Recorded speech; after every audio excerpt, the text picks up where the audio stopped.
ನಮಸ್ಕಾರ ವೀಕ್ಷಕರೇ, ಪಬ್ಲಿಕ್ ಕನ್ನಡಕ್ಕೆ ಸ್ವಾಗತ. ನಾನು ಮುಸ್ತಫಾ ವಿಟ್ಲ. ಇವತ್ತಿನ ಈ ಒಂದು ಸಂಚಿಕೆಯಲ್ಲಿ ನಾಳೆ ನಡೆಯುವಂತಹ ಮತದಾನದ ಫಲಿತಾಂಶದ ಕುರಿತು ಮಾತನಾಡಲು ಇಚ್ಛಿಸಿದ್ದೇನೆ. ಯಾರಾಗಿದ್ದಾರೆ ನಾಳೆಯ ವಿಜಯಶಾಲಿ? ಬಿಜೆಪಿಯ ಅಥವಾ ಕಾಂಗ್ರೆಸ್?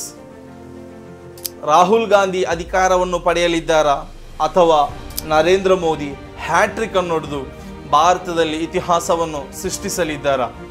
ಅಬ್ಕೆ ಬಾರ್ 400 ಬಾರ್, ಅಬ್ಕೆ ಬಾರ್ 400 ಪಾರ್ ಎಂಬಂತಹ ಅವರ ಆ ಘೋಷವಾಕ್ಯ ನಿಜವಾಗಲಿದೆ ಎಂಬಲ್ಲ ಹಲವಾರು ಪ್ರಶ್ನಾರ್ಥಕ ಚಿಹ್ನೆ ನಮ್ಮ ಮುಂದಿರುವಾಗ, ಎಕ್ಸಿಟ್ ಪೋಲ್ನತ್ತ ನೋಡುವಾಗ ಈ ವರ್ಷದ ಚುನಾವಣೋತ್ತರ ಸಮೀಕ್ಷೆಯ ಪ್ರಕಾರ NDAವು ಅತ್ಯಂತ ಅಧಿಕ ಮತಗಳಂತರದಿಂದ ಭಾರತದಲ್ಲಿ ಹ್ಯಾಟ್ರಿಕ್ ಅನ್ನು ಹೊಡೆದು ಸರ್ಕಾರವನ್ನು ರಚನೆ ಮಾಡಲಿದೆ ಎಂದು ಹೇಳುತ್ತಾ ಇದೆ. ಈ ಎಕ್ಸಿಟ್ ಪೋಲ್ ಎಕ್ಸಾಕ್ಟ್ ಪೋಲ್ ಆಗಲಿದೆ. ಈ ಎಕ್ಸಿಟ್ ಪೋಲ್ ಹೇಳುವುದೆಲ್ಲವೂ ನಿಜವೇ?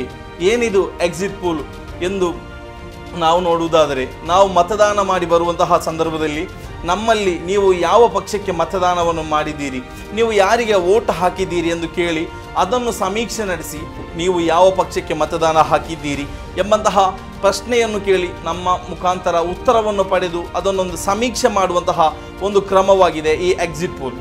ಆದರೆ ಈ ಎಕ್ಸಿಟ್ ಪೋಲ್ ಎಕ್ಸಾಕ್ಟ್ ಪೋಲ್ ಆಗಲಿದೆ.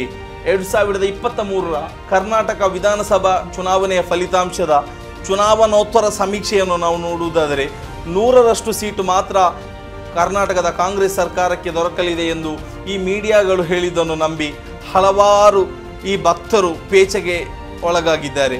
ಆದರೆ ಚುನಾವಣೆಯ ಫಲಿತಾಂಶ ಬರುವಾಗ 135 ಸೀಟುಗಳನ್ನು ಪಡೆದು ಕಾಂಗ್ರೆಸ್ ಸರ್ಕಾರವನ್ನು ರಚನೆ ಮಾಡಿತು.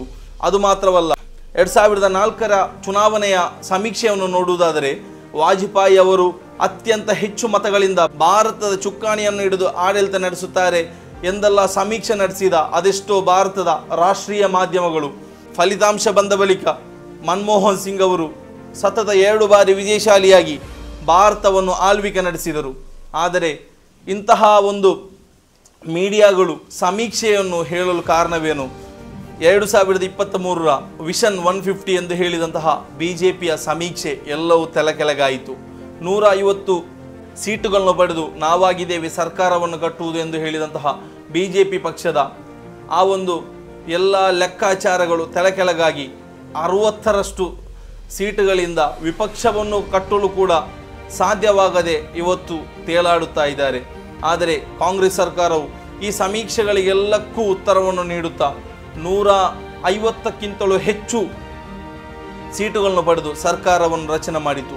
ಈ ಎಕ್ಸಿಟ್ ಪೋಲ್ಗಳು ಅದೊಂದು ಗೋಧಿ ಮೀಡಿಯಾದ ಸಮೀಕ್ಷೆಯಾಗಿದೆ ಹೊರತು ಚುನಾವಣಾ ಸಮೀಕ್ಷೆಯಲ್ಲ ಎಂದು ರಾಹುಲ್ ಗಾಂಧಿ ಅವರು ಹೇಳಿದ್ದಾರೆ.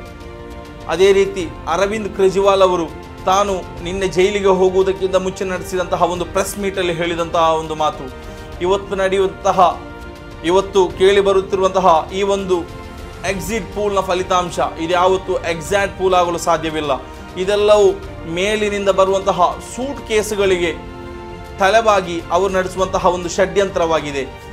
ನಾಳಿನ ದಿನ ಎಲ್ಲರೂ ಮತ ಎಣಿಕೆಯ ಸಂದರ್ಭದಲ್ಲಿ ಹೋಗಿ ಹೆಚ್ಚಿನ ಸಂಖ್ಯೆಯಲ್ಲಿ ಭಾಗವಹಿಸಬೇಕು.